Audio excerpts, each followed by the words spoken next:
Good morning, ladies and gentlemen. Thank you for coming to our first, well, actually, this is the second, our first annual Urban Farmers and Gardens Town Hall. My name is Tanya Holmes. My business is Kayla Hill and Garden Center. I've been in existence for 13 years now as an urban farmer. I'm also the chairperson for the county committee for the United States Department of Agriculture. I have my vice chair and my voting member come up, please.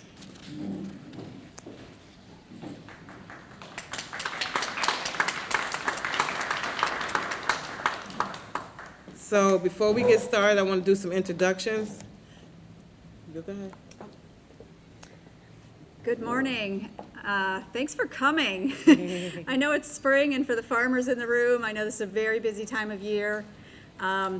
My hands still smell like cilantro because I was harvesting this morning, so thank you for being here. I want to acknowledge just a couple people quickly for putting this together. Took a lot of hands and a lot of time, but Tanya Holmes, our chair, and Morgan Taggart put lots of hours into making this a successful event for all of you. So, and Rashida also, and Jamel. And I'm probably missing a few people, but I wanted to make sure I thank them. And we're looking forward to sharing some amazing resources with you today and hearing how else we can help you as a county committee. So thanks for coming. Morning, guys. It's a pleasure to be here. I see a lot of my farmer friends here. You know, we've been at this for a while. I'm the owner of Village Family Farms. We're on our fourth. Let me raise this up a little bit. Come on. Trying to kneel down. Yeah, but we're on our 14th season of growing. And, I was elected to the Urban Committee of Cleveland 2 years ago. And we've been doing the work of letting our fellow farmers know of the resources and the funding opportunities that could take your operation to the next level. We've been at this for a while, just knowing how the process of obtaining land. So we're going to share all of that information with you guys today on those resources. I'm here as a resource, working on this committee. It just feels good to be able to work with my fellow farmers and bring those resources. Because, when we got started, over a decade ago, you didn't have these type of initiatives. So to have these type of initiatives that help take your operations to the next level, to recognize those different practices that may be different from a rural setting or a rural farmer, and recognizing those. So that's what we're here for. We're here for the people, here for my fellow farmers, and we're just doing the work. So we want to appreciate you guys for coming out. Thank you.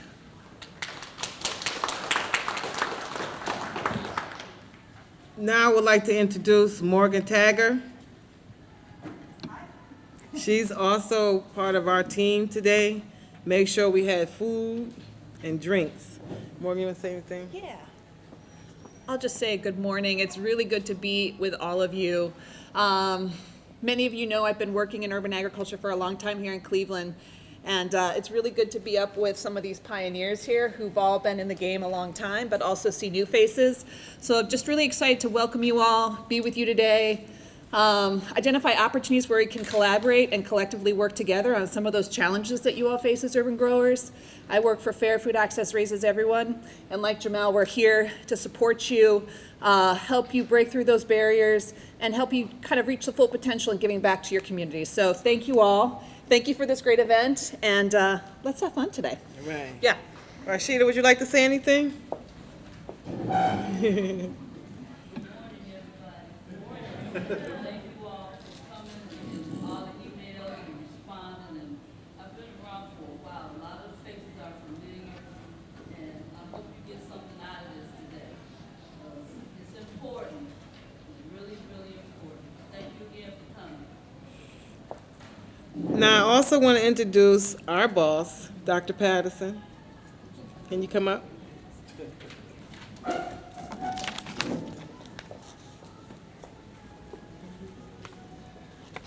That was a misnomer.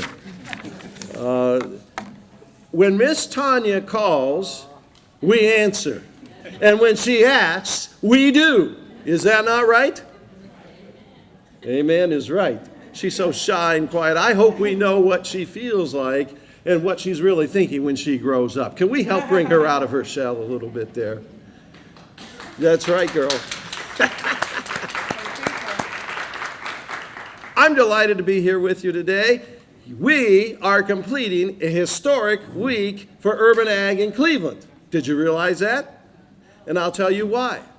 Because officially, Monday, your new county executive director began his duties. And Tristan, come on out here. I want everybody to see you.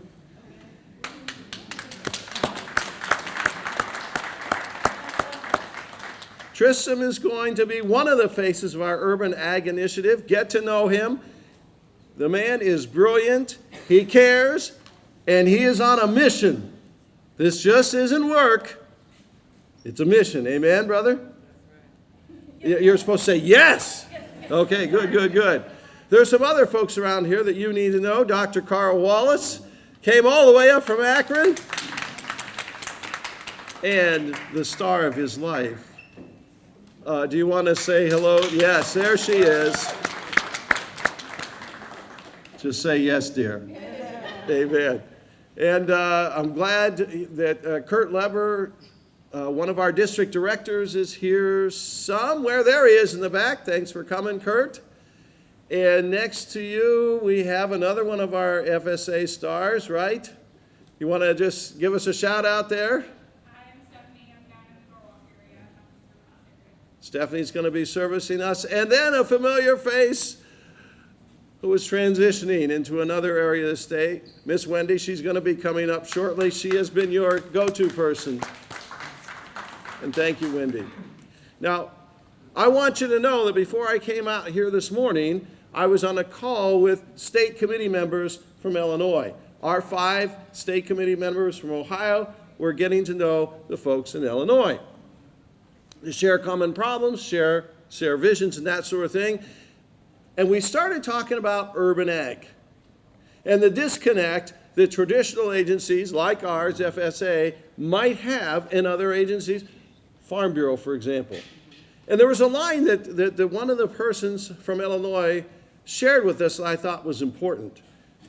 She had been in touch with Farm Bureau, and she made this comment to the Farm Bureau members. You might feed the world with your corn and soybeans, but we fill your plate. We fill your plate.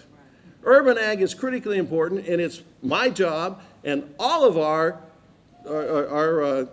missions here, if you will, to make this work. Cleveland is one of the original pilot cities nationwide. And by the way, on our call this morning, I want you to know we are ahead of Chicago. We have a CED on the ground. We're going to have a program technician here shortly, and we're going to have office space. We are up and running. They don't even have a county committee yet. And we've had that for a long time. We are moving, and it's exciting. Now, why is this important and why you're here? And I know you're going to get into that. This isn't just about feeding people. We can do that. This is about reclaiming neighborhoods. This is about getting our arms around our children. And right down the street is Cleveland Tech.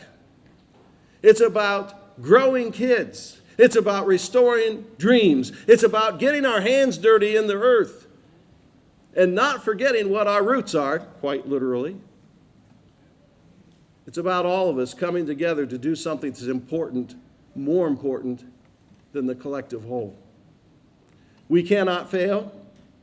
We cannot stumble when the path grows weary. We have to make sure this succeeds. And looking around the room and looking into your hearts and knowing where your vision is, we will successfully institute the most profitable, the most entertaining, the most reclaiming urban ag effort in the United States. With your help, I know we can do this. So let's get on with it. Together, forward we go.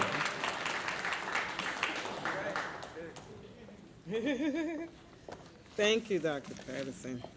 I also want to introduce a few of our friends and partners. Lynette Herman, you want to come up? Come on.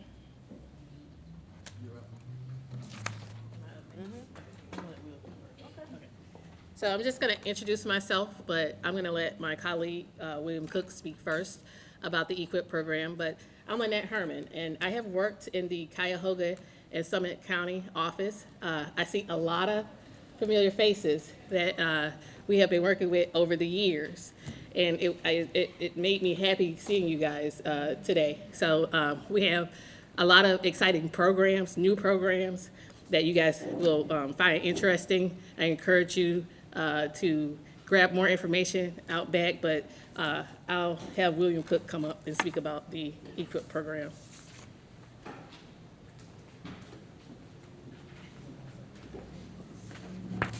Good afternoon. Hello. So my name is William Cook. I'm with the Natural Resources Conservation Services, and I just started in August here in Cleveland as the new urban conservationist. So I cover the city of Cleveland and the city of Akron. So on the back table back there, you'll see a whole bunch of literature. It's kind of what we offer, the eligibility requirements, and a lot of educational literature, and also literature on careers and stuff within RCS. I've been with the agency for about 11 years now. I've worked in Cincinnati, Dayton, near Toledo, and now I'm here in Cleveland. The thing I like about Cleveland is, so with Cleveland, the main program we do is the Cleveland High Tunnel Initiative. It's under EQIP, which is our Environmental Quality Incentive Program. So with the Natural Resource Conservation Services, our basic goal is to conserve natural resources. Within Cleveland, the main resources is instead of soil and water, within the city, the biggest resource is humans, or us.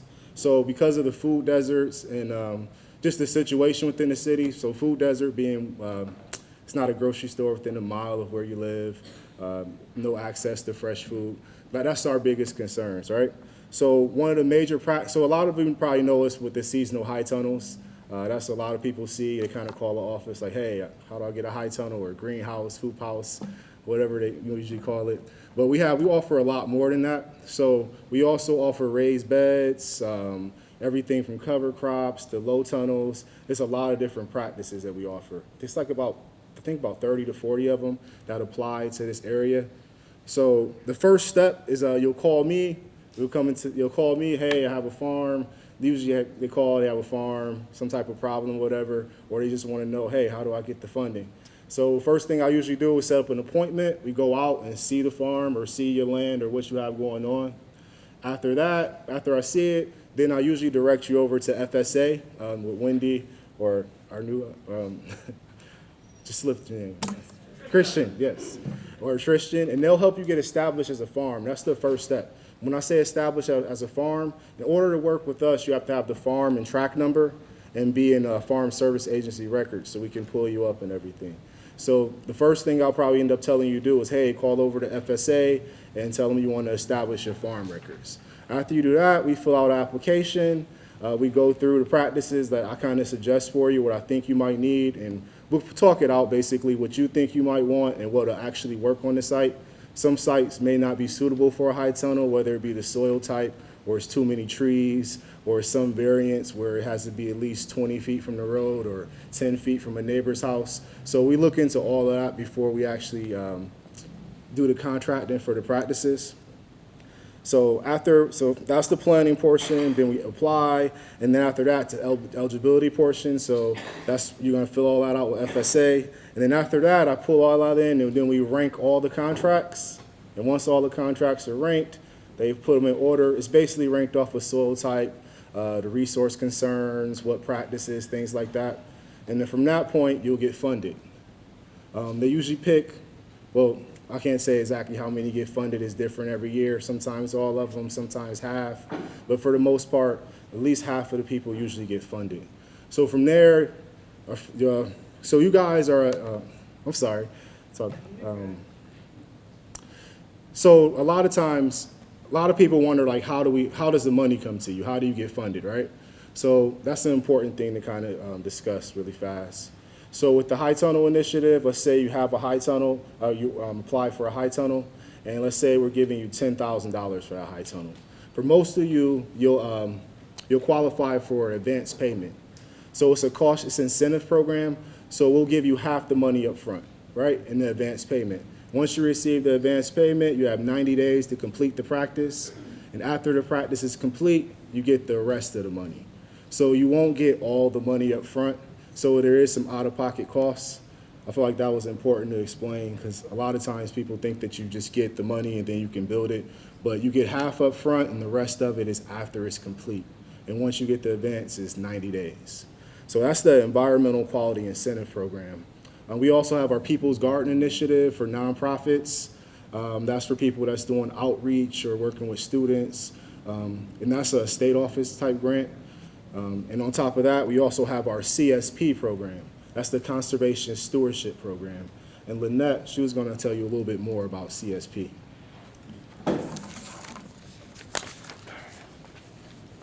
So I'm back again. I want to take the time to acknowledge additional personnel that's here. Ms. Tricia Davis, she's out of our state office, and she heads the Urban Ag Initiatives. Did you want to introduce yourself, Tricia? You want to introduce yourself? I'll let you introduce yourself.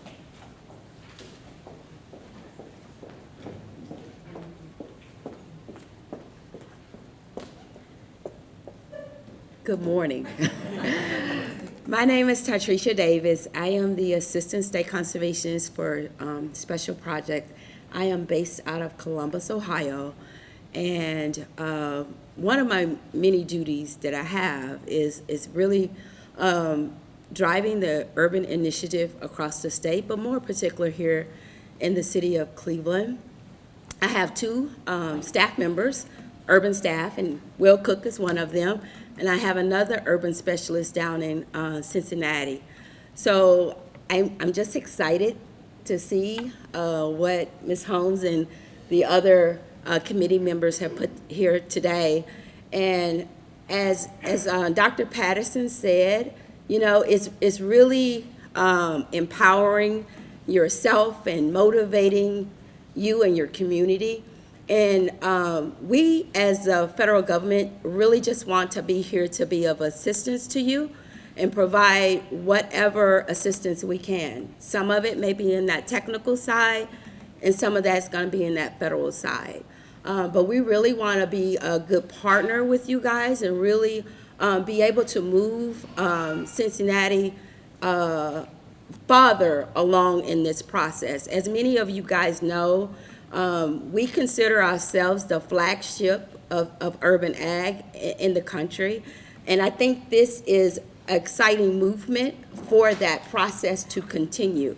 And we know that the federal government cannot always solve all of you guys' problems, but we want to really be here to be of assistance. So I just thank you for allowing me just to come up and introduce myself. And as we have a moment or a time, if you want to feel free to talk with me on the side, I'll be more than welcome to help with that.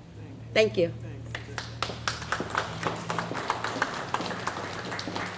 Okay, you guys just heard from William Cook. He spoke about the EQIP program.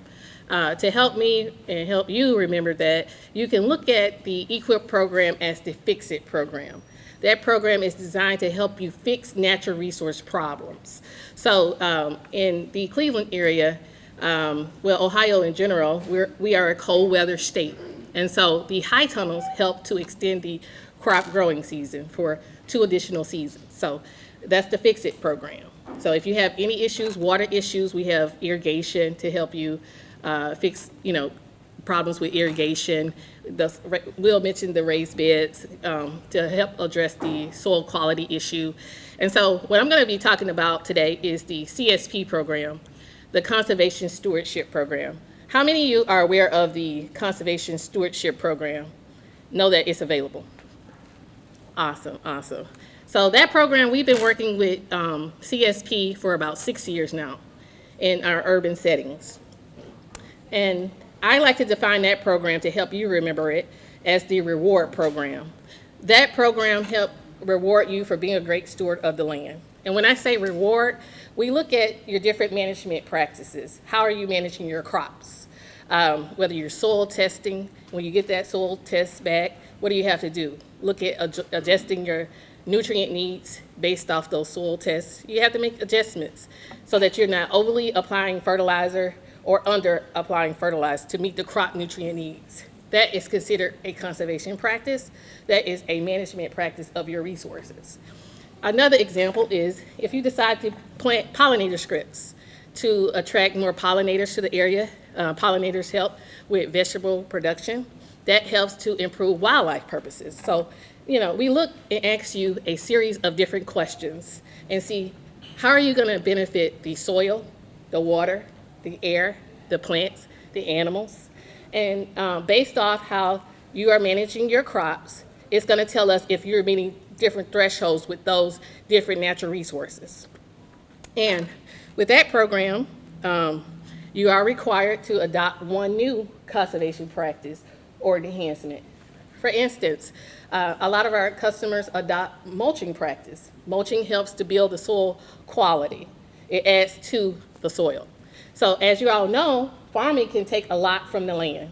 And so our goal is to encourage you to put back into the land, give back to Mother Earth. So the program pays you a minimum of $1,500 a year. It is a 5-year program, and I've seen in urban settings where you can kind of get up close to $4,000 a year. And you can, utilize these funds however you see fit across your farm or operation. So a lot of people may find it very helpful, to buy equipment, seeds, different labor costs, utilize these different funds, but it's totally up to you guys. And one of the biggest things to kind of keep in mind when you come to apply for the program, there are different requirements that you have to meet. We look at cropping history. So you do have to meet the requirement of farming at least 4 years prior to December of 2018, based off this the CSP Farm Bill 2018. Now, those years and dates may change when the new Farm Bill comes out, but for now, you have to make sure that you meet the cropping history of 4 years prior to 2018. So if you don't meet those qualifications, then you may not be eligible, but just wanted to kind of, touch on those different criteria. We do have fact sheets on the CSP programs. Feel free to grab, any additional information. So hopefully that helps. Thank you. Next, I want to call up Wendy Shoemaker from the United States Department of Agriculture and Farm Service Agency. Thank you, Wendy.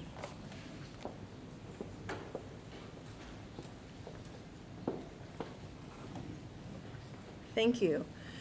It's really great to see so many familiar faces. We started this Urban Ag Initiative through the Farm Service Agency in 2020, roughly starting 2021 when the county committee was established. And already so many familiar faces to me that I'm now introducing to Tristram today. Probably overwhelmed him a little bit with all the people that I've introduced him to, but it'll be great, and it's going to be great going forward. So just Tanya asked me to speak just for a minute about kind of like what we need as the Farm Service Agency to get you established as a customer. So we have a lot of producers that are referred to us from NRCS.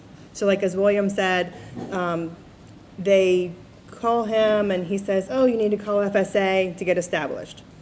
And so when you call us, you need to have some ideas about what your farming operation is going to look like as far as the land that you're farming, whether it's land that you own or land that you have a lease from through the city or some other entity.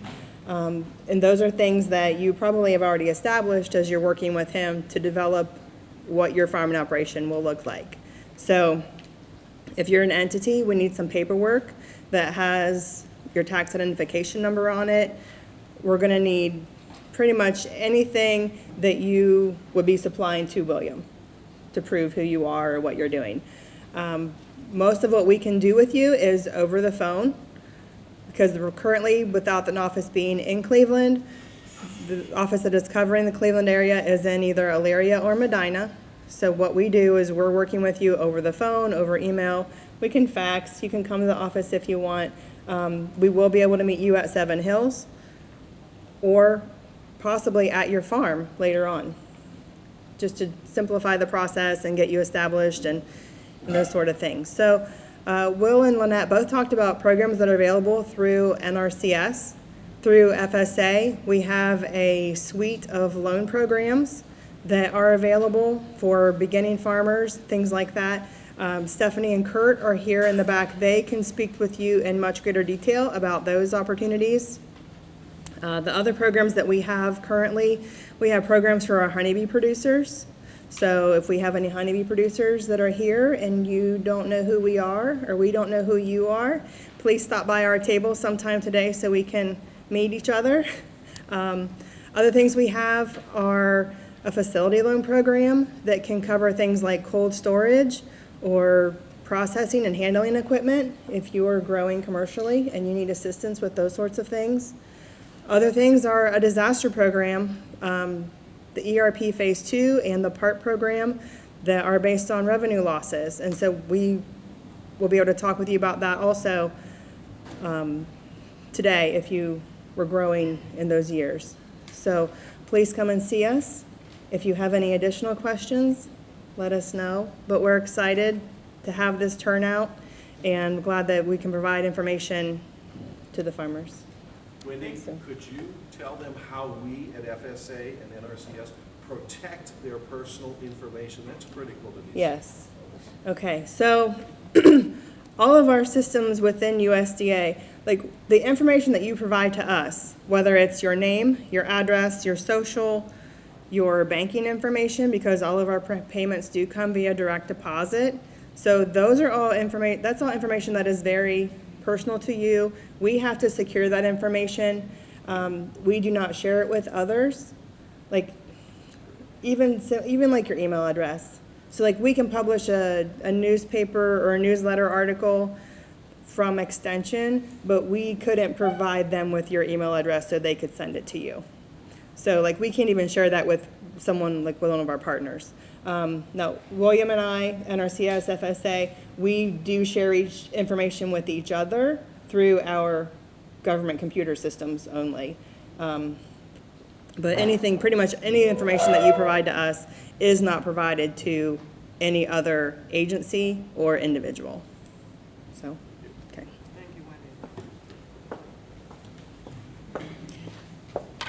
That's good information, and I'm here to tell you, them programs work. It's nice to be able to get a certain amount of funds for 5 years to put down cover crops or pollinators for the bees. We need bees. If we don't have bees, we don't have food.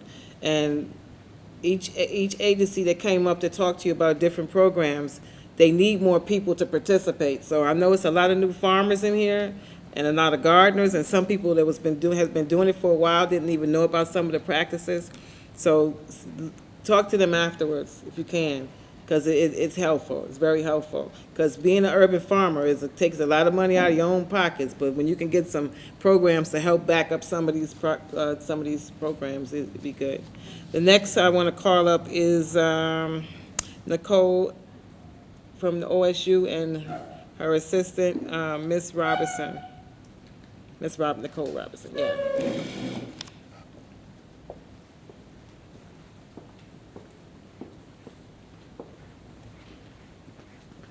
Good morning, everyone.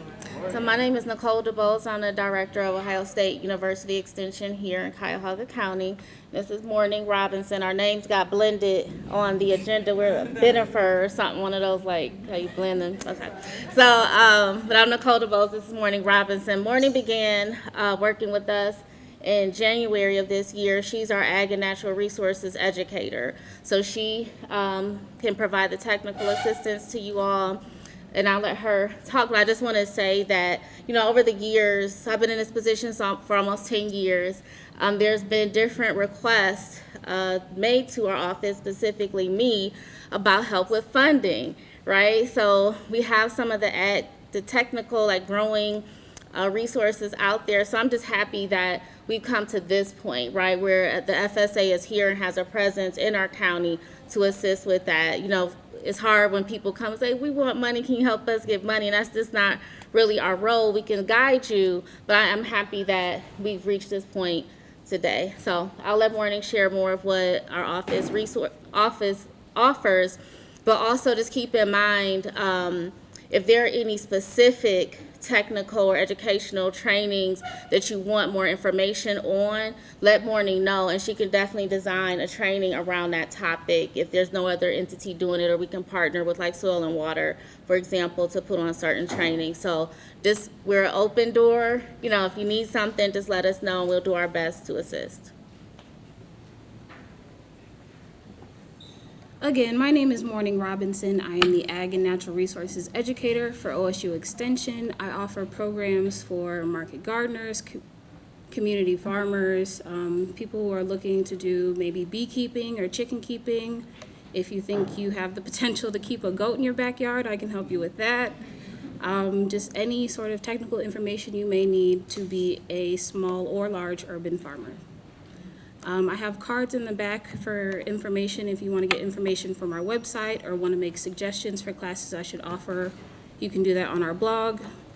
My phone number is on those cards as well, so please reach out to me and let me know what people are looking for.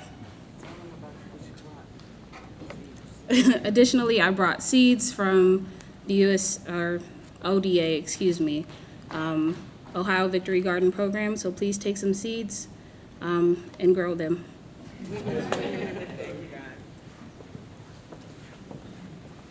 Next, we have from Soil and Water, Jacob. There he is.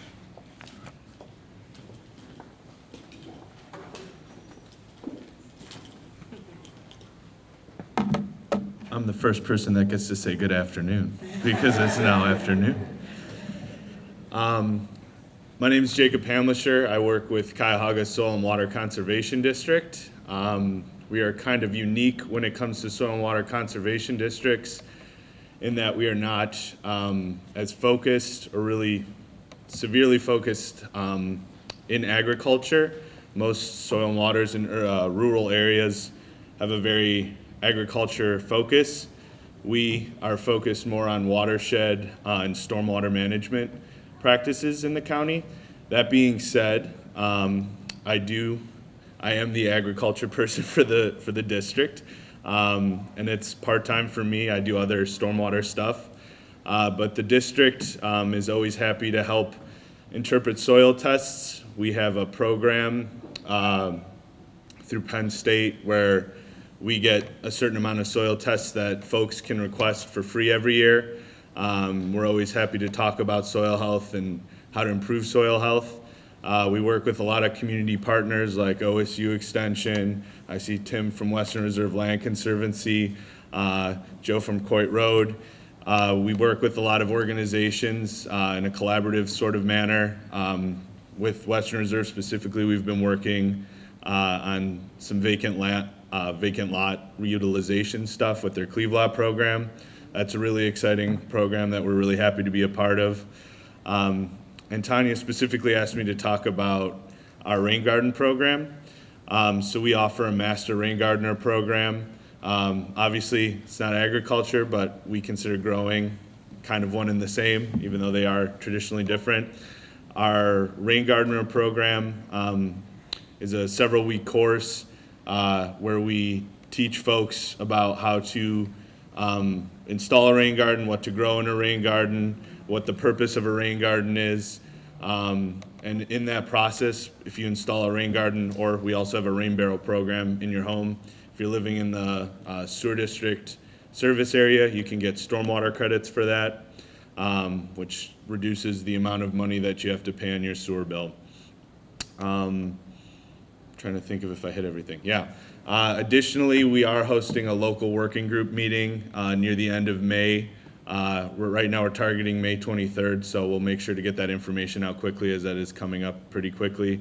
But that will be in conjunction with the NRCS folks to kind of get farmers' concerns out there, kind of like we're doing today. So I'll be here. I'll have cards and information if anyone wants to ask anything.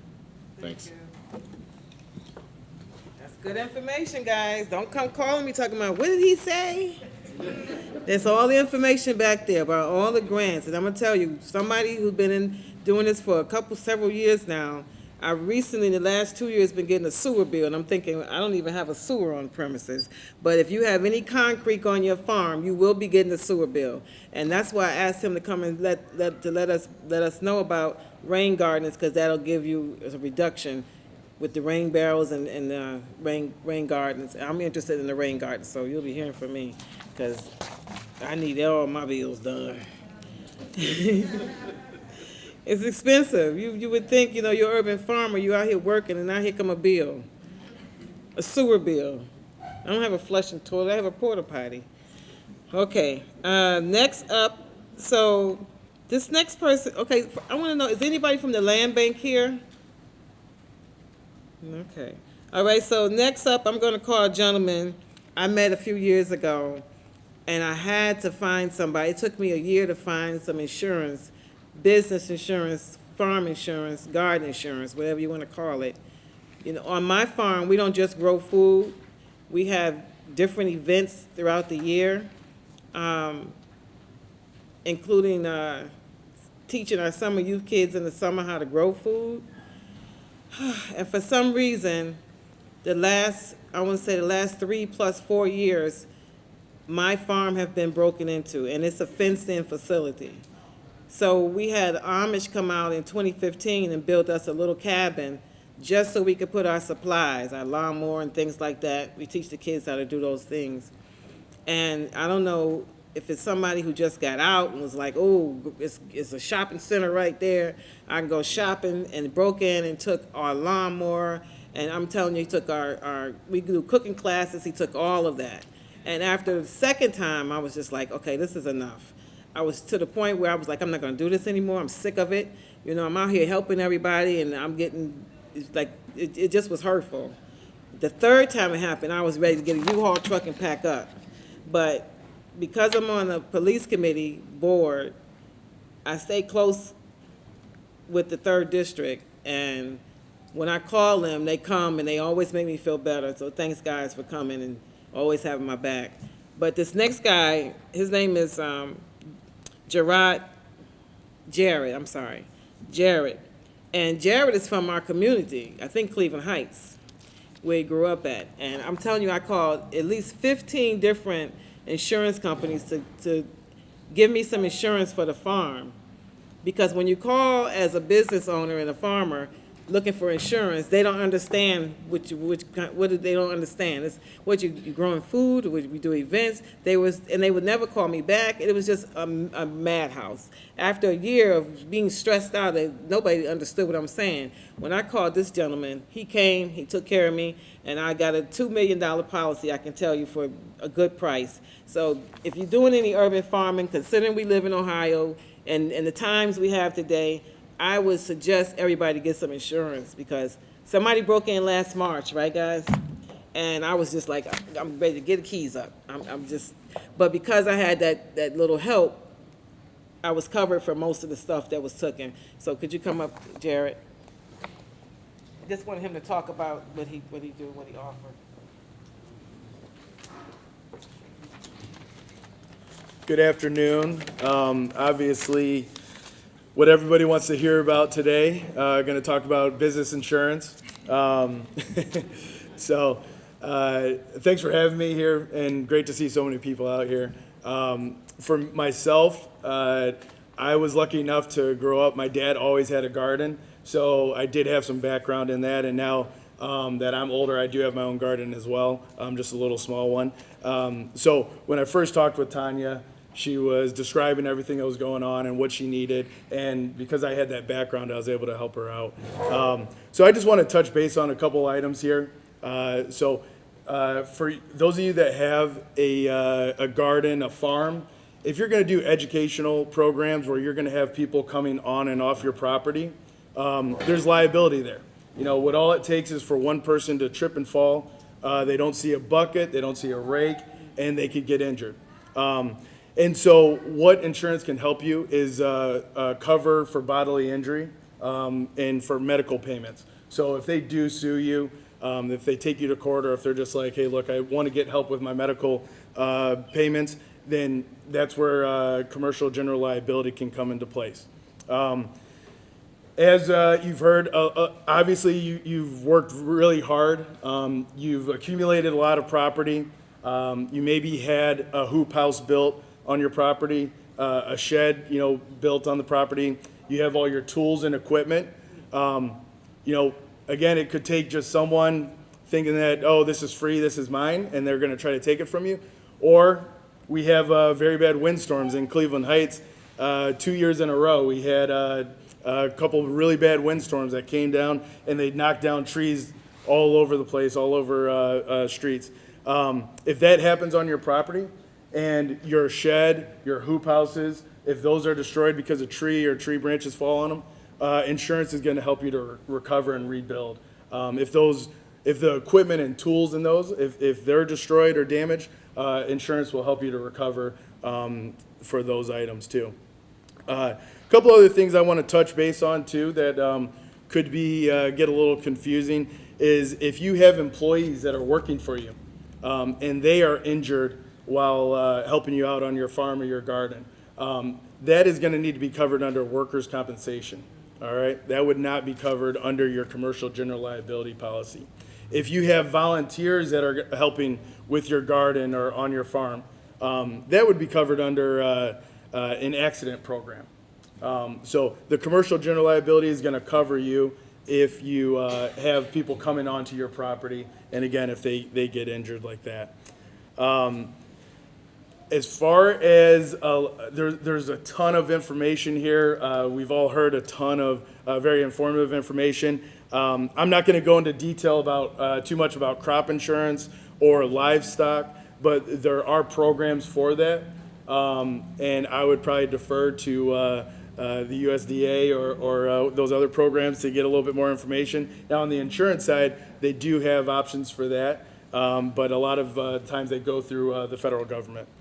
And then obviously talked a little bit about claims, but there's also other scenarios too that could impact you and cause issues. If you have a garden that's on a rooftop, and you have to water it, roots can be very invasive. They can spread and go all over the place. If they cause some issues to the building, to that structure, and as it rains or you're watering your garden, that water gets into that structure, that could cause an issue, and that could fall back on you.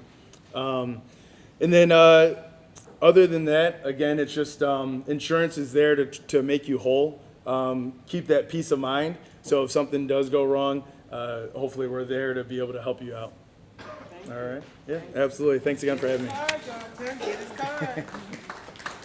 Next, I want to call up my big brother, Mr. Carl Wallace. He came all the way from Akron, guys. All the way. And he's one of our, I'm on the county committee, he's on the federal committee. So he's over me, big brother. Let me do this one thing real quick. I got to do a personal piece. You did not clap loud enough for this lady. This lady here is awesome. Awesome. Let's talk money. How many people here like money? All right, just make sure. Yesterday, $70 million grant came to an end. How many people here applied for it? 1, 2. The rest of y'all, what's wrong with you? So now I'm telling you right now. They didn't know about it. You get ready to know about this now. I just got a message this morning. 45 million. 45 million is coming up. Hold on.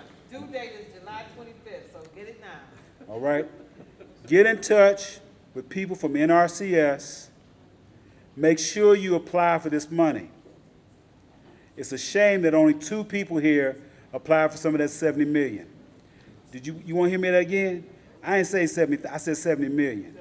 The minimum amount of that award was $100,000. The minimum was $100,000. Maximum was $1 million. For some reason, information didn't get out, but you're hearing it from me now. $45 million is coming now. Get in touch with representatives from NRCS and apply for it. If you are a for-profit organization, get a nonprofit. You want to hear it again? If you are a for-profit organization, get a nonprofit. The money's out here. The bottom line, if you don't get it, then shame on you. Thank you.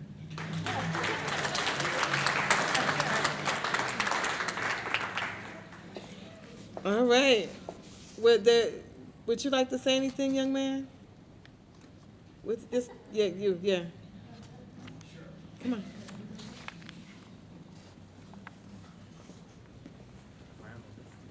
Okay. Hi, everybody. My name's Tim Deem. I work at Western Reserve Land Conservancy. Glad to see a few friendly faces here today. I think I'm going to talk about the Cleve Lot initiative that I helped lead, which stands for the Cleveland Vacant Land Opportunity Tool. To give you a little bit of background, a couple years ago, the Land Conservancy, well, for the past 10 years or so, the Land Conservancy has been working in Cleveland to develop vacant properties in the city, and it's been a rocky road trying to get through the land bank process.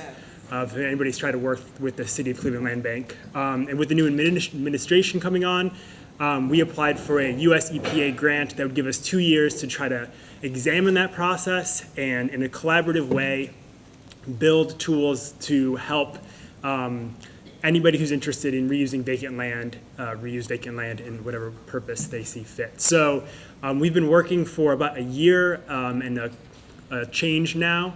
We've had some working groups that some of you have been a part of, and basically we're at a point where we're partnered with the City of Cleveland Land Bank, the City of Cleveland Planning Commission, Sustainability Office, as well as different nonprofits in Cleveland and a bunch of residents and initiatives to identify what are the key challenges with vacant land reuse and what are 5 things we can do to improve vacant land reuse going forward. So those 5 things that we're working on right now is a map that would help prioritize which lots are available for which uses.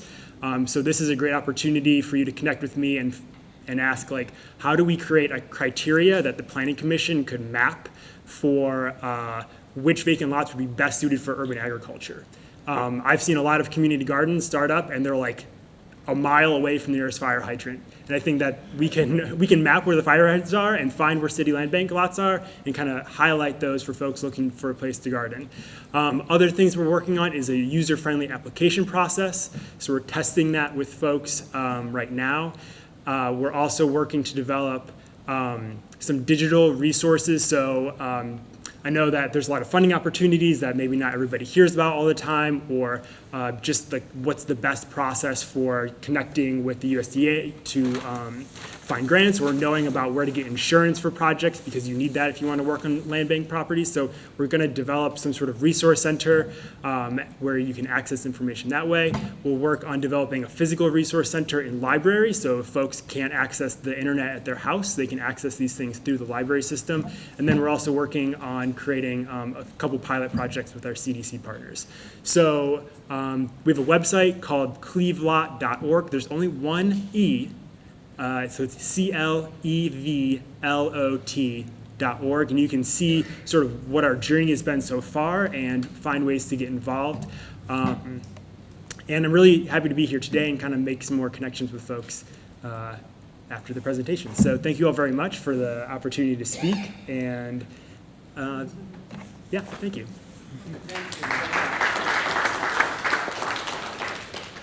Take notes, guys, take notes. He's dealing with land, and that's one of our issues as urban farmers, trying to own the land or release the land or anything about the land. We need it. Because somebody like myself, I own my land and I'm getting ready to expand. So I don't want any issues from some corporations coming in here, which they are doing, trying to take over little small urban farmers thinking, oh, we're just a little garden. It's more to it than that. We do more than just grow food. We making a change in our community.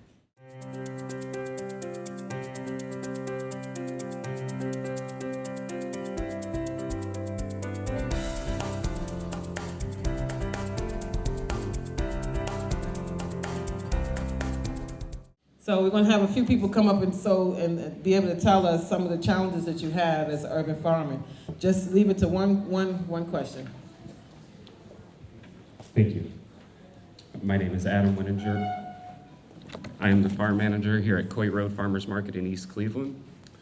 I would say one of the main challenges, to keep it brief, is the beautification of land is a process, and getting enough hands and paying people to do the work that we're asking of them has been, I think, one of the main challenges, because as much as it is an incentive for people to accept the idea of it, there isn't enough transparency, and there isn't enough education on how hard this work really is. And as a farm manager, I've went through all of these things. This is now my second year as a USDA beginning farm manager with the Beginning Farmer Rancher Grant, and that is ran through Central State University. And between the red tape and all of the work involved and that needs to go in, it's not enough. So that is one of our main challenges, getting the hands and getting the money to pay for everything. Thank you. I can relate to that. Anita, you can come up. Okay. Yeah, I found the city of Cleveland have this organization, I can't remember the name of it, but it's when the ladies and when the men and women have to do something as far as court, I think it's called court Work Service. Court Work Services. So far, I've used them a couple years straight. They bring out 20+ young men and women, and they cut grass, they do whatever you ask them to do. And so we kind of make an event out of it and clean up the empty lots on that street where my business is. That helps get more people. So I know I've tried that, and OSU, the university, Cleveland State, have brought me some young workers that's good. So those are two things that you could try.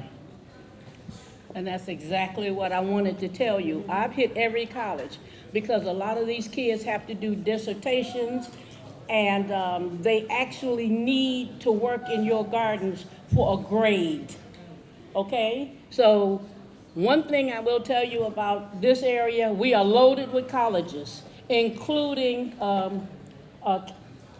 Tri-C. They will actually just go and tell them what you need. You know, you have to give them it's a school, so you need a detailed list of what you need. And you can get all the help you need. Matter of fact, sometimes you will have to turn some of them down. And I do have court work service at my center. So if you do the crime in my area, you need to come and pick up some trash and do whatever it is you need to do. So call Court Work Service, 721-2222. 721-2222, and let them know that you need these workers. And believe it or not, they will help you. So no problem there, okay?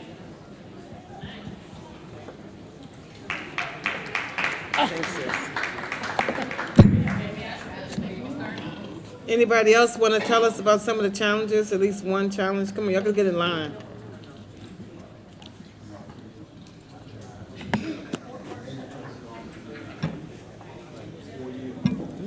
Good afternoon, everyone. Have a loud voice and projecting voice.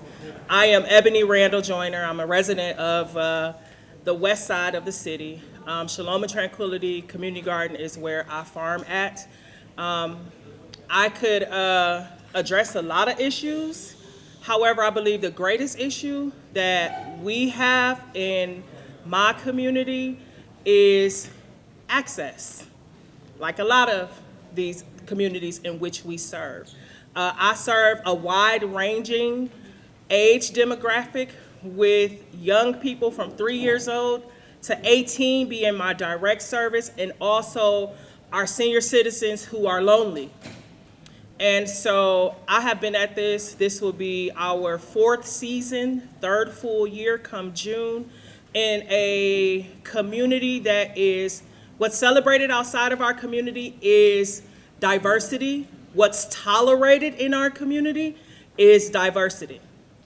Well, Ebony, what are you talking about? Just what I said. These bridges that are in our community are intentional bridges of division. So it's hard to bring people together, and especially when you are working with melanated people. However, in a community where I serve and I live, most of my direct outreach is to people who don't look like me. Lead is an issue. Poverty of the mind is an issue. And as long as, with all due respect, sir, and I respect you just for who you are, when you come to groups like this, I'm a grassroots citizen. I don't get paid for this. I work for less than minimum wage per hour. I'm the mother of 2 individuals who are on the disability spectrum. I serve in that community also. It's all BS when we come to the people. So they want to know if they can trust me, if I'm going to love them, and if I'm going to respect them. So I could talk a lot. Some of you know me. I will talk your ears off, but I'm passionate about this thing. I wish that I had the knowledge that I have right now 4 years ago, because it was never really about growing food. It has been growing the garden of community. It has been about planting seeds in the heart of the people so they can know me, they can trust me, and they can respect me, to know that I have not my best interest at heart, but the greater community's interest at heart. Community for me means the common unity. I live there, I work there, I serve there. And on that, I'm gonna go so my sister can come on up. I am Ebony Randall Joyner from Shalom and Tranquility Community Garden.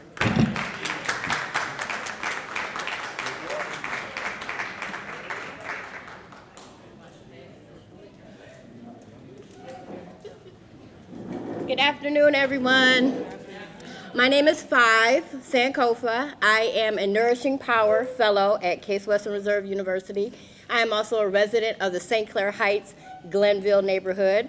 I would like to piggyback on what Ebony said and the other people that came up here before with the challenges, because there's a lot of people in the room that don't look like us, but you have the access, like Ebony said. I was just talking to the young lady over here about the money that was put on the table. It is hard for people to get money if you don't know how to write a grant. There are people in the room that know how to write grants. There are people in the room that have access to the button to push to offer money to the people, the residents that are on the ground every day. It is a lot of people in here that we are just preaching to the choir. It is a lot of people that we do not see in our communities every single day. We don't see you. So what you do have is an office space. You do have people in your office that can write a grant. There are people that are in your office that can help with business plan formulation. There are people in your office, in your offices, that can assist residents that are on the ground every day, putting the food, the seeds in the ground that you all buy at farmers markets on Saturdays, Mondays, Wednesdays. So I implore you, if it is not you, or if it is someone in your office, connect with the people so that you can assist us in attaining the money. There's no reason $100,000 should have sat on the table and everybody in this room didn't get some. No reason. There's no reasons that we have initiative after initiative after initiative after initiative after initiative, where people are still asking for resources, still asking for money for equipment, still asking for money for people to just help with seeds. It is tiresome. I'm a homeschooling mother. I have 4 of my children with me. We go to the libraries. We're getting seeds for free at libraries. We're going around, but if I have to go to Home Depot and ask for something and I don't have the money, they don't give me seeds. So people have access. That is what Ebony said. That's the biggest thing that is a barrier between people is access. So again, I'm going to implore you, if you know any Nourishing Power Fellows, or if you want to come to one of our events, you're more than welcome to see Morgan over there. But please connect with people. Please ask questions. A lot of us are coming to you, but if you're not the person, please direct us to someone who can directly help us. A lot of times we're getting phone call and then like I call somebody, I'll get an email, and then it's just a spinning wheel of how to get to somebody. City council people, you just said, if you are not helping us, what are we supposed to do as a resident? If we're supposed to be beautifying the city with these development corporations and you want us to beautify Glenville or the West Side, but you won't allow a high tunnel, how are we supposed to beautify it? If you're not giving the lots away and you're waiting for investors to come into neighborhoods, how are we supposed to beautify the neighborhood that we live in? So it was unfortunate that somebody from the land bank wasn't here. Somebody from the mayor's office wasn't here. Somebody from the councilwoman's office was not here, because those are the people that need to hit the button so that we can do what we're supposed to do, help the children we're supposed to help our seniors that we're supposed to help, so that we have for the future, correct? So if you know those people, tell them, come into the community or reach out to somebody. You know, I'll leave my number, all the other people will leave their information, just allow the access. Thank you. So I just thought about something as she was speaking. And so an associate of mine, I call her my little sister, is a city council member here. And by me being on the police committee, she was at that meeting and we had a conversation. And that conversation was, I would like people from the new administration to be at this meeting. And I've been trying for the last 3+ months, and of course you see no one's here. But that's gonna change. You better believe it's gonna change, because the more of us is sticking together, the more voices we have. But she did reach out to me and she said, well, Tanya, we as city council members don't know anything about urban farming. So you and your constituents and your associates are the ones who know about urban farming. So her advice was for us collectively to write a proposal about what our urban farming is and what role we play in Cleveland. And I said, that's kind of what Mayor Jackson said to me years ago about something else. And it just crossed my mind. When you're doing so much, the little things that just slip past you. And so I say to you guys, I'm gonna host an event soon, and that's what we're gonna do. We're gonna do a proposal so the city of Cleveland, from the mayor, from the rooter to the tutor, everybody, and let them know what urban farming is, what role we play in the city, who we benefit, and then if we stick together, when these corporations come in here, they won't just take your little farm, because all they see is a little something growing over there. There was one on Shaker Boulevard last year, maybe 2 years now, Woodland area, they took away their farm. And the gentleman who bought the land says, well, had they took better care of it, I might not have did it. That's just one little comment. I'm just going to leave it at that. But this is what's happening. Just know that Cleveland is a hot commodity right now. And by me being on so many different boards and so many different things, and I try to go with city council meetings, I'm at the police meeting, to find out what's going on in my city. I can't do it all, but I come bring the information to you in a minute. That being said, Cleveland is a hot commodity because of our lakes and our land. Frank Jackson, that used to be mayor of Cleveland, received millions of dollars a few years ago to help with the foreclosure problem. I won't get into the details about all of that, but I'll say that there's a lot of land that's available. And being urban farmers and gardeners, we're trying to utilize some of that land and beautify our community. I can say in the area where my farm is, when I first got there, there was prostitution going on, there was crime, you couldn't even drive down the street, it was really bad. And now today, my officers, I see they're gone, but my officers, the 3rd District, I should say, come by there driving just to check on everybody, make sure everything is good. Crime has pretty much zero, it's zero, because we have events for us with city council member come out, we have the community come out. I do a senior appreciation every year. I let all my seniors in the community come out and I cook for them and let them just congregate amongst themselves. Let city council member and the police department, the sergeant and commander come out and talk to them and to find out what their challenges are, what's going on in your community. And when you do that, you cut down on crime. That means people coming out their houses, they're not just peeking out the window anymore. So if somebody get their car stolen out their driveway, now more and more people are paying attention to what's going on. You know that car shouldn't be there all night long. You know this shouldn't be going on. When you stick together, things change. And so being urban farmers, we play a huge role in the city of Cleveland on keeping safety, you know, with our community. Like I tell the people and that's from the top, it's more than just growing food for urban farmers. It's about community. And I guess some of you guys already said that. It's about community, it's about our families, it's about our kids. And when you go past some of these empty lots and you see tires and stuff, you're thinking, okay, we can do something with that. So I just wanted to say that.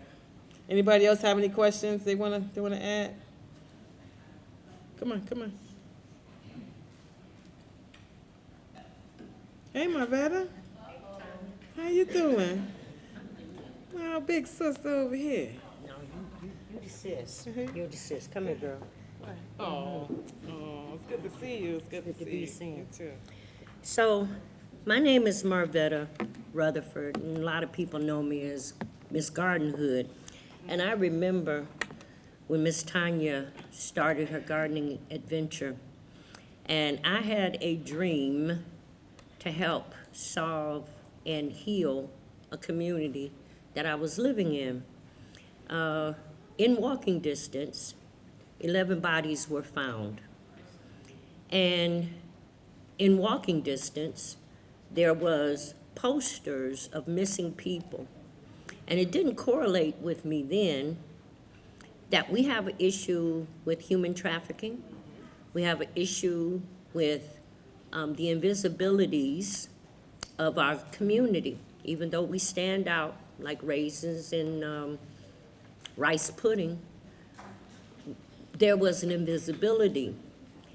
I remember having this idea of putting people to work, funding it with millions of dollars so that people could have meaningful employment and that we could turn vacant land into good food instead of fast food.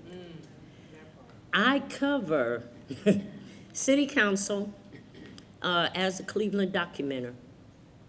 And over the last 2 years, I've really gotten an education over what happens in the city and the county as far as people downtown being excited when people who don't live here, who don't have an investment, want to come in and acquire.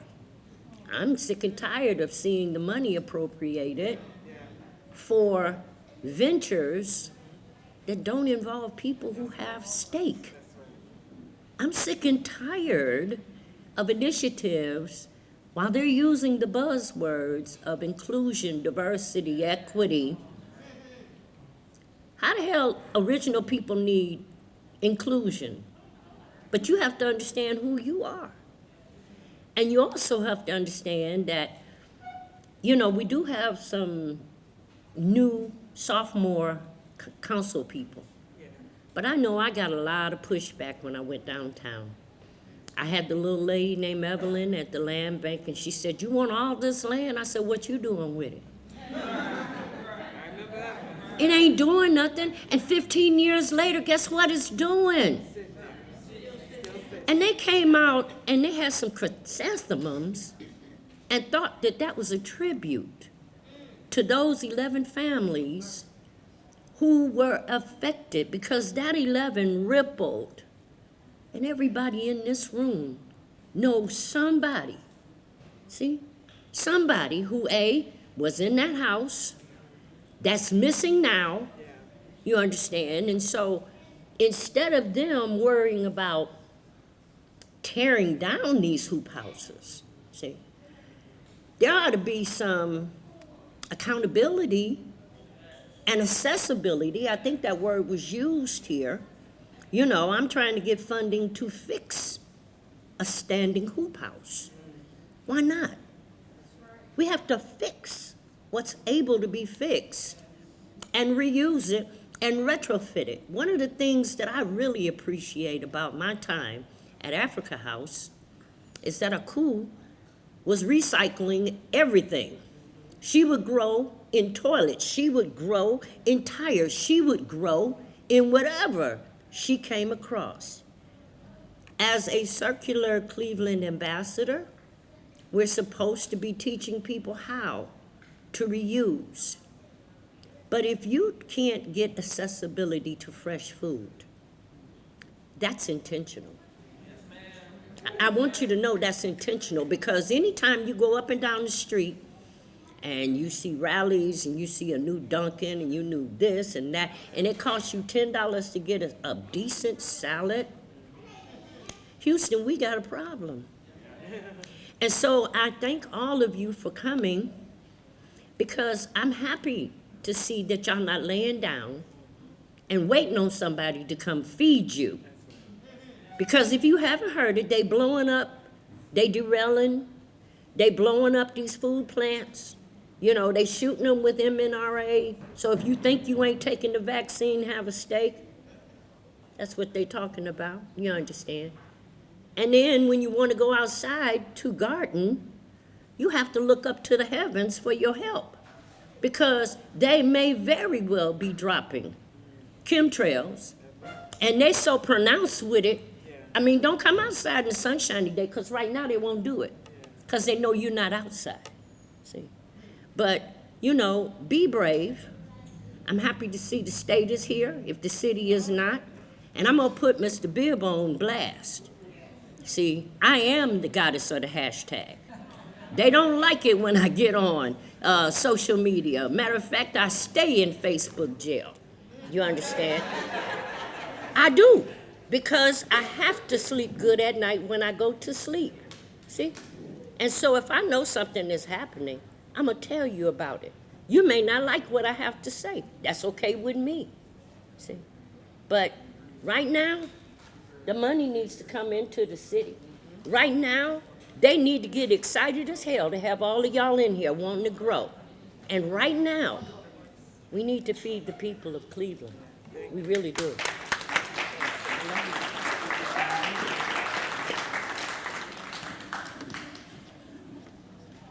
You want to say something?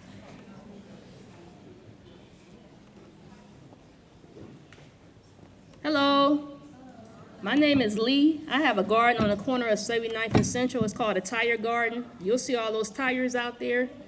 I haven't really did nothing. Well, I had a garden last year, but I had a lot of surgeries, but I'm working now. My body working now.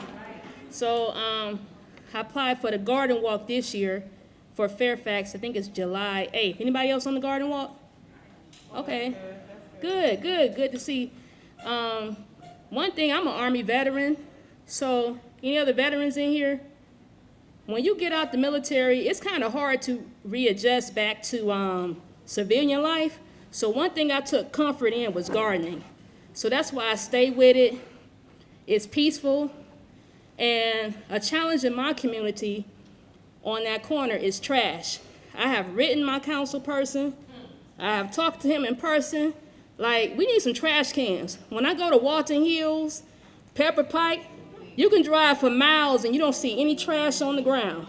But when you come down here to the city, I spend more time picking up trash than I do weeding or hoeing and all that other stuff. So I don't know what the problem is.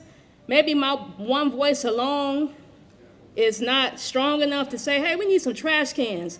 If we're trying to keep our community clean and bring in gardens, we're gonna need assistance with trash cans and helping us pick that trash up.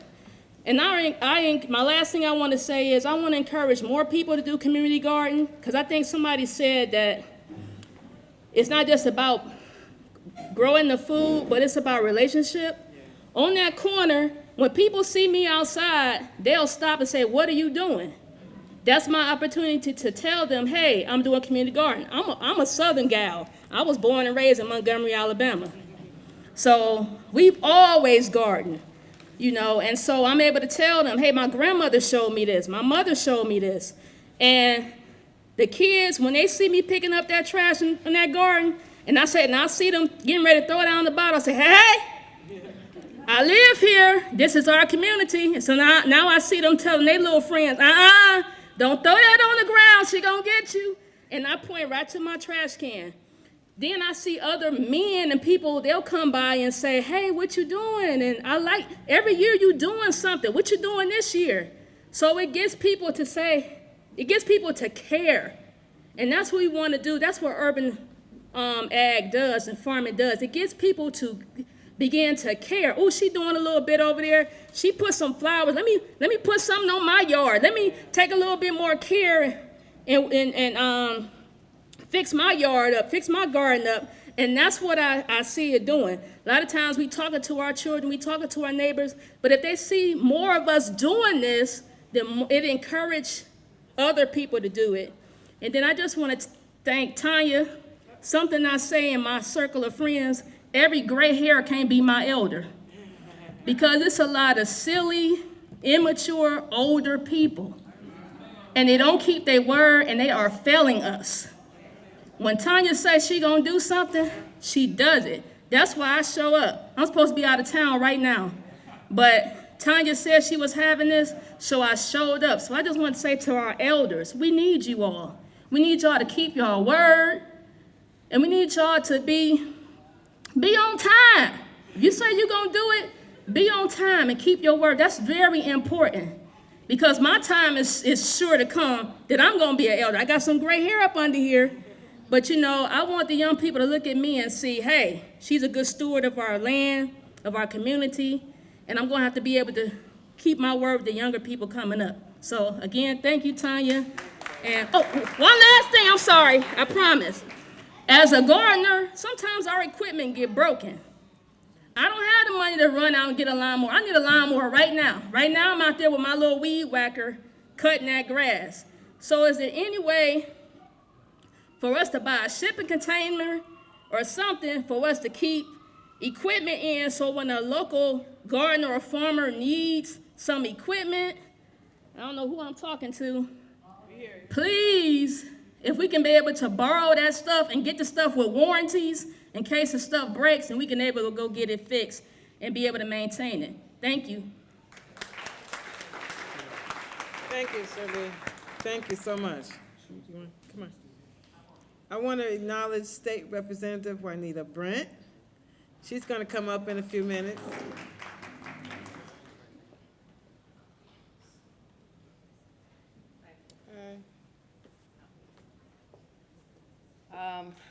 First of all, I'm excited about having a new farm family. I've been a gardener for years, but I just started calling myself a farmer. I made a vow, and I like to play with the words and then I'll stop, but VOW, to value our wealth. I'm right here in Fairfax, and Lee, and I'm piggybacking off of a lot of folks, but okay, I'll be brief. About 5 years ago, I moved back to a house I grew up in, and I was gardening, and there had been a flyer out with Cleveland Garden Walk, and they were asking folks to garden, and I called the office, and they said nobody responded. There wasn't that many people that responded, and so you don't have that many gardeners in your neighborhood. And I said, there's gardeners. There are gardeners. There's always been gardeners. And so I had to go talk to the managers of the president of the Cleveland Garden Walk, because they had said no to me. And then I said, well, if I get 5 gardeners, can we be part of the Garden Walk in Fairfax? And they said, okay, if you get 5 gardeners, even though it's late. And so we got 5 the first year, 11 the next year, 22 the next year, and the dream is 30-something, you know? But I'm passionate about Garden Walk and gardening, not because you got all these strangers coming into your neighborhood affirming you when we need to affirm ourselves, but because it helps us affirm ourselves. Because more and more people start gardening, and then with Lee, what she said, I mean, you have people who walk through and they thank you, and then you pass out produce and they appreciate it, or if you have chickens, you can pass that out. But I'm here, I have a card for Cleveland Garden Walk. Hopefully some of you will come to Fairfax and I'm also here asking a question. I love what she said as far as the tools, but I'm inspired to be a gardener for a couple of reasons, 3 reasons. One, because it's natural to grow food. It's just a natural thing, so I'm trying to get back to my natural self. The other thing, I was inspired by the Labyrinth in DC, where they had communities coming together and doing some educational things. So, and they were playing games and things like that. And I'm pro doing intergenerational things. I'm a retired teacher, and I think it's natural to do intergenerational things in the different farms. And I'm a cancer survivor, so I'm pro sustainable health. So I'm 3 components: sustainable health, sustainable agriculture, and education. I'm also inspired, last thing, I think, I'm inspired by something that we could do here in Cleveland with the help of a lot of these different resources. There's a place in Seattle called the Unity Museum. And the woman who started that, she started it with the goal to have stations all over the city, stations that elevated consciousness. So when you go into her Unity Museum, you see references to Nelson Mandela, you see references to Gandhi, you see references to Martin Luther King. I am a venue to lift consciousness, just like the Sister Aku is a venue. But I'm praying that all of these farms, as we get to know what we're doing, we could be collectively powerful, and we can have different things going on. So anyway, I'm G's Urban Farm and Venue. I have cards for, and it also has a bar on there, but yes, I'm marketing Cleveland Garden Walk, but I'm also emphasizing this, the farm, and so my urban farm, I'm gonna do an open house for G's Urban Farm and Venue, in case some of you haven't been there, on July the 8th. But thank you. I do hope that there's some resources, like Sister Lee said, where when something breaks down, we can access it. Awesome.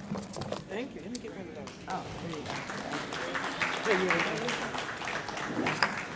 Now we're going to call up State Representative Juanita Brent. And she's been busy, busy, busy, so I'm thankful. Give her a hand, because I know she had other stuff to do. She's also on the Agriculture Committee. Agriculture Committee, right? Yeah. She let us know what's going on. Hi, everyone. My name is Juanita Brent. I just happen to be a state representative, and I also have been the ranking member on the Agriculture Committee for an Ohio House for the past 5 years.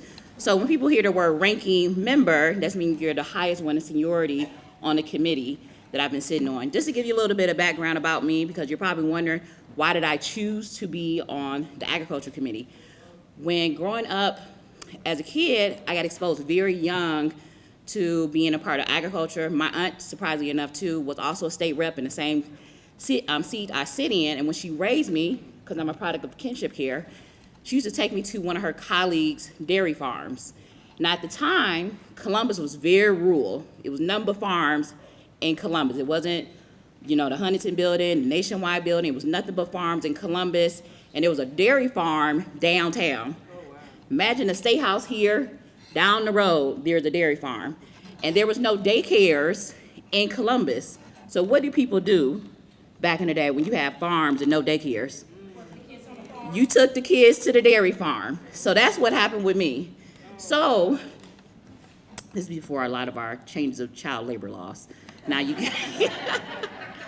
So, my first taste of agriculture and just helping me with my transition of going from being taken into my aunt's home was with farming, milking the cows.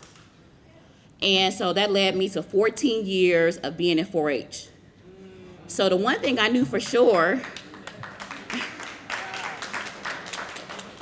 The one thing I knew for sure that I wanted to do when I got to the State House was to focus on agriculture and what it meant to me as a Black woman living in Cleveland, which I know that narrative is not always talked about, particularly within the state of Ohio. So some of the things that we have just put into our state budget, the House version of it, is soil testing. How many of you guys are concerned about what's going on with your soil?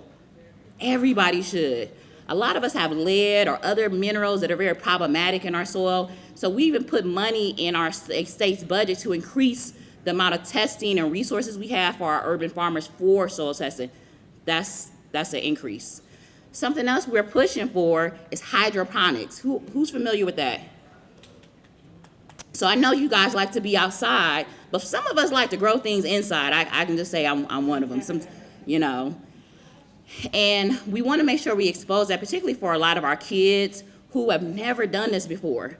Because you might have seen your mama or your grandma grow something, but we growing up with babies who've never even seen somebody grow anything. So we got to start off with the basics of that.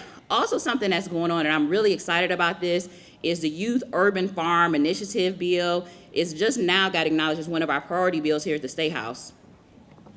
And so the Urban Farm Initiative bill is a funded program for 6 to 18-year-olds, and it's a pilot program. We're going to test it out for 2 years to try to get a lot of our kids in urban communities involved in urban farming. It's going to be working through Central State and Ohio State Extension Program to get that started up. So we're just trying to see what works, what sticks. And the first real tester of anything is how do our kids react to what's going on. So that's really important. It'll be coming out eventually about that information. But there's a lot of work that's going on. Something else that just came out is our first-time farmers tax credit. Now, I have mixed emotions about it because who wants money to farm? Everybody does. Give me some money. So I was really excited about this bill when it passed. I co-sponsored the bill. It took us 4 years to get this bill passed because we know we need to incentivize people to farm. Don't get too excited, my friend. And this is why it's a little bit problematic because you have to have so much acreage. Now, there's a lot of states that have the first-time farmers tax credit, but this one, you have to have at least 5 acres of land. We know most of us, including myself, do not have 5 acres of land. So it blocks out us who live in urban communities from being able to benefit from the money. So you see who benefits from it? Big corporate farms. That's a problem. The first-time farmers tax credit is for people who have been farming for less than 10 years. Less than 10 years. So you get the money, and whoever sells you the land or the property or the products, they get the money too. It's a two-way thing. But most of us will never qualify for it. And that's what happens with a lot of our system when you talk about systemic racism. We gonna just talk about it. Not everybody in here is Black, but not everybody is in here to hurt us either. They're here to support us. So we have to just talk about how our system is set up that disproportionately a lot of Black people live in urban cities. So when you put restrictions and say you have to have at least 5 acres, that restricts a lot of us from getting access to this $10 million that is going out within our state. This program just got implemented at the beginning of April. I promise you, most of us in here will not be able to qualify for it. So I have a homework assignment, and I'm gonna sit down because I know Ms. Holmes asked me to talk for a brief time, not a long time. So I need everybody to do this right now. I need you to all become members of the Farm Bureau. Everybody in here needs to become a member of the Farm Bureau. Money that is coming through our state, how we are putting information, how it's being marketed, is going through the Ohio Farm Bureau. I speak to them. I went to their luncheon, went to their state event. I do not see us in the room. So as money is matriculating through the state of Ohio, if we as a state are using the Ohio Farm Bureau and other places as resources to get information out and we're not at the table, that means resources are going to other people that don't live in our community. So we have to be very intentional about networking, not just with each other, but also people that's getting the money and the resources. Who in here has made the time to go through the Ohio State Extension Program? Good. Stay connected. We need you guys showing up to show the numbers of how many people are involved with that. And we have to expand that too within our areas. It's so vital, because what happens is when I sit in the ag committee and someone says, hey, we have this pamphlet, we're trying to show what's going on in our urban communities. I said, well, why are there no brown and black people on it? They said, well, we don't have any brown and black people part of the program. So we have to show up. I'm tired of fighting to try to get us just even on a pamphlet to promote it in our communities.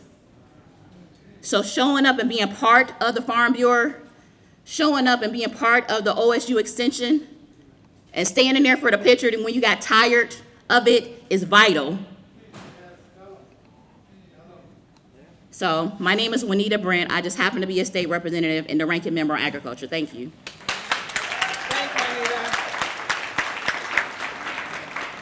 Bam! Did y'all hear that? We have to show up in these board members. We have to show up as board members. We have to, Farm Service Bureau, all of them. They'll be seeing me real soon. All right. Anybody else have anything to say? Now, this young lady I met on Facebook a year ago, and her farm is on 39th Street and Community Garden, Community College. And she's doing some great things in Cleveland. Here. Hi, everybody. I'm Danny White, and I hope to be seeing more of you. I don't want to necessarily piggyback off of a lot what was said, because I do think that there was a lot of value. But I would like to talk about the accessibility, right? And when I say that, I don't just mean accessibility for disabled people. I mean accessibility for resources. I sat here, I was a little late because I got children and they were doing the most. But when I was sitting here, I listened about, here's this resource, do this, do that, y'all should do this, y'all gotta show up. But what happens when someone's doing the work, actively doing the work, and they can't show up or they can't be in that room? I normally take my children with me everywhere. Y'all seen Five, y'all might have just seen me even take Five's children aside and be like, hey, you know, there's not enough support for that either. You know, when we talk about urban farming, I hear it in the money sense, but what about bringing it all the way back down to the communal sense, right? Who's watching my children right now? I am. I'm not right now, but I'm watching them. You know, that's just as important. Just as it was important for me to be in this room, it's also important that the assets that we're taking care of are covered. You know, the thought of back then you were able to go to the dairy farm with the children. I found that to be like amazing, and like, why don't we still do that? You know, we need to hold all of the space. It's not just, you know, the space for the resources to be gotten out. We need those resources, but the people who are doing the work also need covering. They need support. The thought of Lee saying, hey, you know, we need a permanent tool space so that we can, you know, have these things and not have to wait. There's resources, and the way it goes is that there's all of these things available, but we don't find out until we get in a room like this. I know this building. This ain't this building's normal operation. So what's happening to the normal operation right now? Well, no. What's happening when we hold space anywhere while we're trying to get these resources out? We don't know.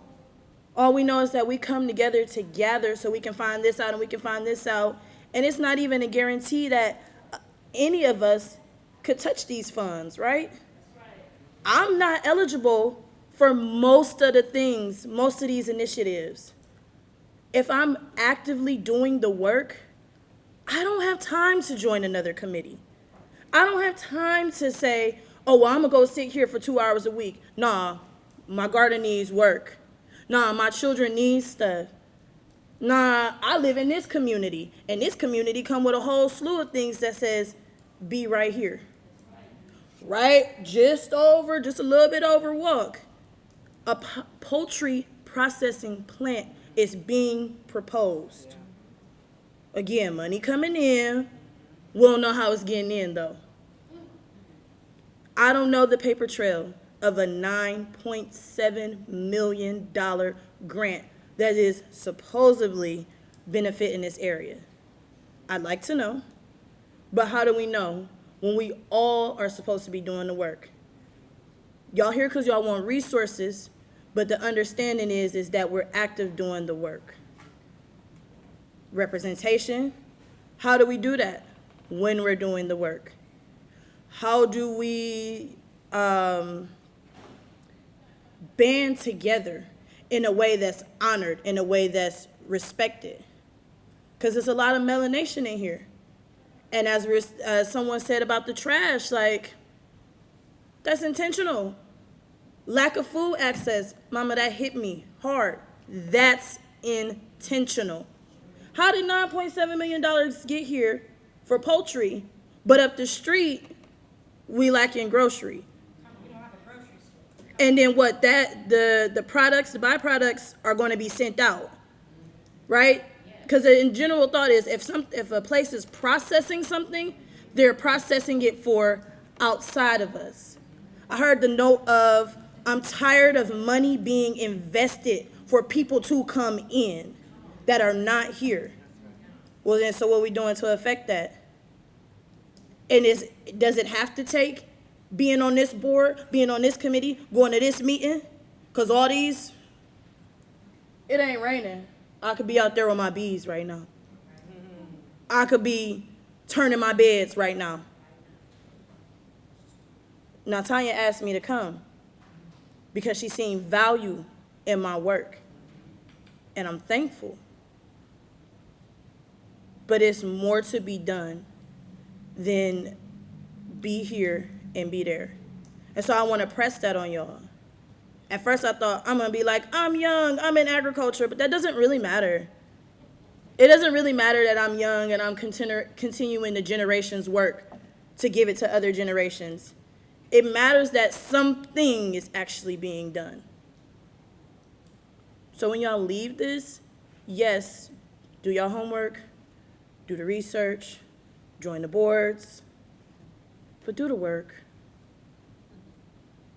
Do the work. And diligently, not just, I do this so I can be seen. Do the work. Because that's why I stepped up. Because I didn't see enough work being done in Central. I didn't see enough connection where it was supposed to be.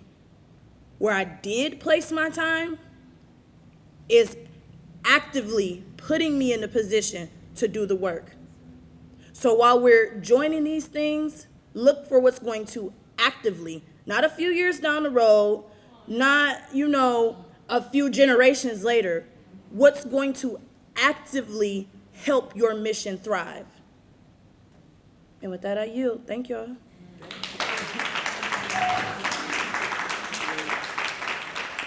All right, anyone have anything else to say? We're going to wrap this up. Oh, Dr. Wallace. Yeah, I'm gonna leave you with the practicality piece, okay? $45 million at the end of July.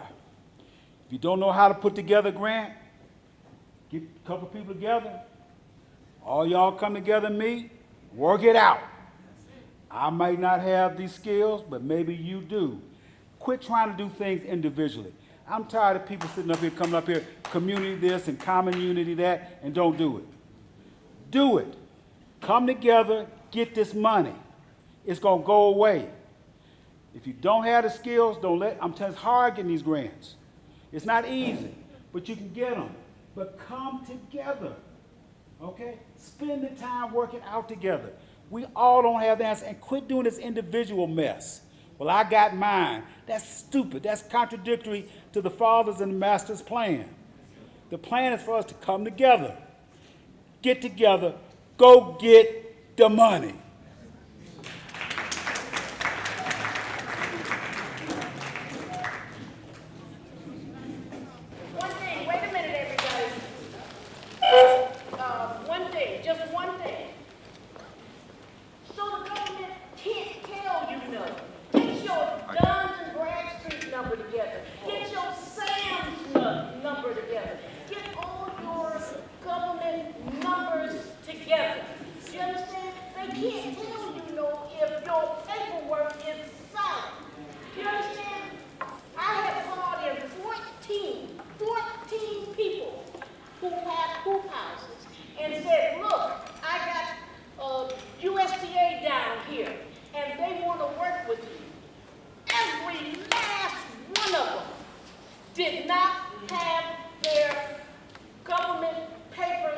together. Get those numbers together. They can't tell you no. There will be no doubt in your mind that you can't get this money. So I hear a lot, but you know whether or not you got a Sam's number and if it's in good condition. Only you know these things. Get them together, please. That's all I'm saying. I'm sitting down now, quiet. Thank you. Just one thing we need. That's one thing I wanted, I'm glad you brought up.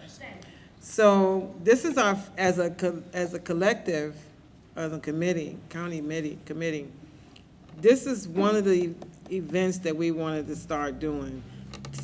Not just have I didn't want to have an event where everybody just come up and talk. I wanted people to know that there's resources out here. Now, part of getting those resources is what some people have also piggybacked on, and that's how do we get the resources? So we're working on, and you should hear from me soon, working on workshops to fill out the grant applications, to fill out the loan applications. All right, because a lot of us, like someone was saying, you don't know how to write a grant or do a proposal. So we're going to start trying to get some of those workshops to be able to do it together. All right? Thanks. Well, hey, everybody. I'm Trey. I started a urban farm on Kinsman, up the way. My farm is called Hood Honey.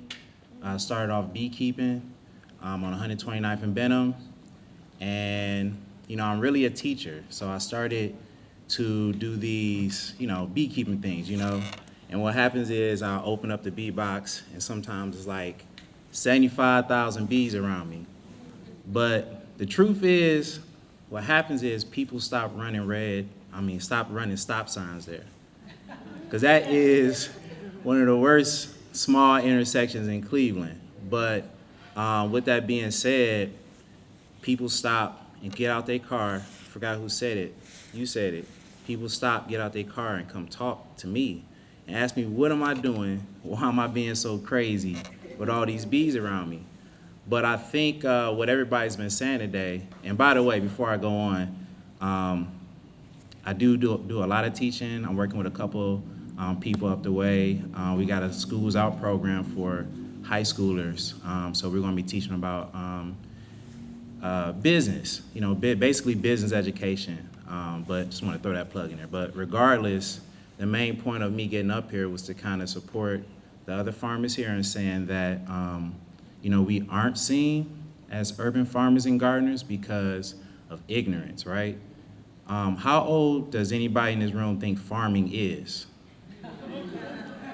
It's roughly, this is what they say on TV, it's roughly 10,000 years old. How old are cities? Roughly 10,000 years old. So the question is, how old is urban gardening and urban farming? It is roughly 10,000 years old. So we are doing something that is old. So the problem a lot of times is, much respect to the USDA, but when they talk about traditional farming, it's traditional in what sense? In the sense that the world has only existed for the last 400 years. Okay, but that's not reality. So I think we have to try to match up reality with what Ebony was saying, with the people who are up here talking and going out to go farm after this, and the people who are working in Columbus and Washington, D.C. and downtown Cleveland. Because the truth is not really being told, you know? Like, we are looked at as the new kids on the block, and we are the original kids on the block, you know? So I think, I don't know, I just kind of wanted to plug my little education thing we got going on here. All of us are educators because people stop and talk to us. And we don't get paid for the education. We just give it out. So maybe some, Ms. Brent, oh, you got a phone call. Go ahead and hold that phone call. But it's possible that maybe we can get to the State House or the federal level and say, hey, you know, maybe we should start paying them for education because it doesn't look like education in the classroom. We do education outside. So, you know, I just wanted to leave us all with that. Like, I know sometimes it feels like our voice isn't being heard, but we are doing something that is really, really, really old. Don't let anybody tell you different. And if they do, let them know how old traditional farming is, how old cities are, and how old urban farming is. So thank you all. Oh, follow me on Instagram before you clap. Hood Honey 216.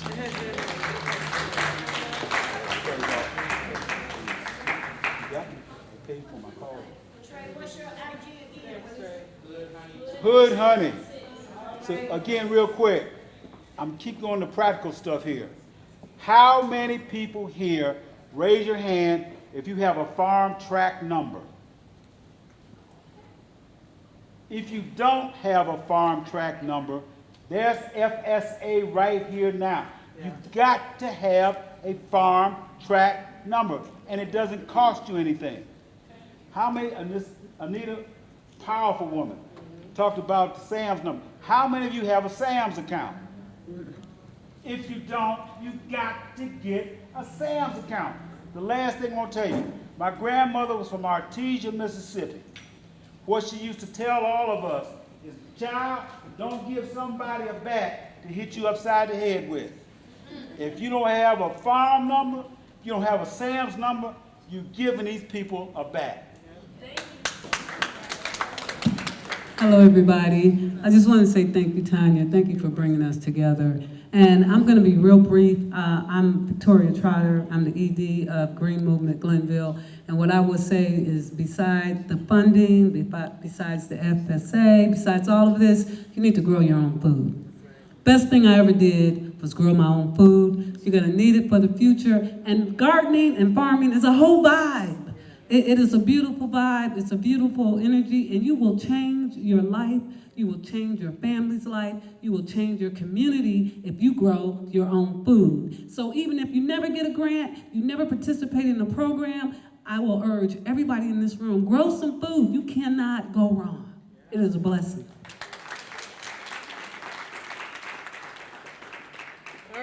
Anyone else have anything to say? We're going to wrap this up, and I want to thank everybody for showing up today, and we're going to try to have some more workshops on grants and proposals so we can get some of this money. Oh, we had a training not too long ago, and there was a gentleman, I can't remember his name. He offered a tractor to me, and he said, if I give you this tractor, would you share it with your community? You know I am, right? I think it's a pretty big tractor. So I'm gonna call him up soon and let him bring the tractor to the garden, and anybody that needs a tractor, you're gonna be responsible for it if it's on you, but we're gonna try to set something up so if it gets broken, that we'll all, as a collective, be able to take care of whatever's going on with it. All right? Thank you all for coming.